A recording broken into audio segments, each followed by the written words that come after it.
दिनांक 8/11/2025 रोजी पोलिसांना माहिती मिळाली की शोएब मसूद खान वय 39 वर्ष राहणार happy colony Wadala Nashik,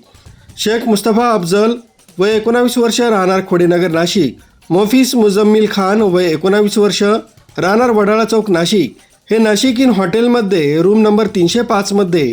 MD हा अंमली पदार्थ विक्री करता बाळगून आहेत. मिळालेल्या गुप्त बातमीप्रमाणे पोलीस उपायुक्त किरण कुमार चव्हाण, सहाय्यक पोलीस आयुक्त संदीप मिटके गुन्हे यांना कायदेशीर कारवाई करण्याचे आदेश दिल्यानं अंमली पदार्थ विरोधी पथक गुन्हे शाखा नाशिक शहराचे प्रभारी अधिकारी वरिष्ठ पोलीस निरीक्षक श्रीमती सुशीला कोले, नाशिक रोड पोलीस स्टेशनचे वरिष्ठ पोलीस निरीक्षक जितेंद्र सपकाळे, उपनगर पोलीस स्टेशनचे वरिष्ठ पोलीस निरीक्षक जयंत शिरसाट यांच्या नेतृत्वाखाली कौशल्याचा वापर करून शिताफीनं दिनांक 9/11/2025 रोजी नमूद 3 पुरुष आरोपी यांना छापा टाकून पकडण्यात आलाय. तसंच त्यांच्या ताब्यातून अंदाजे 1,60,000 रुपये किमतीचा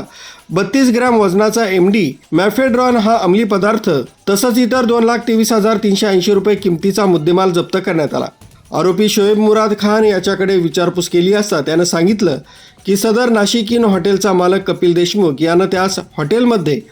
MD हा अंमली पदार्थ विक्री करण्यासाठी रूम नंबर 305 हा दिलेला आहे. सदर मुद्देमाल जप्त करून नमूद आरोपितांविरुद्ध बेकायदेशीररित्या अंमली पदार्थ विक्री करण्याच्या उद्देशानं बाळगताना मिळून आल्यानं तसंच हॉटेल मालक कपिल देशमुख यांचा गुन्ह्यात सहभाग निष्पन्न झाल्यानं या 4ही आरोपितांच्या विरोधात उपनगर पोलीस ठाण्यात गुन्हा दाखल करण्यात आलाय. MN भारतसाठी संदेश केदारे, नाशिक.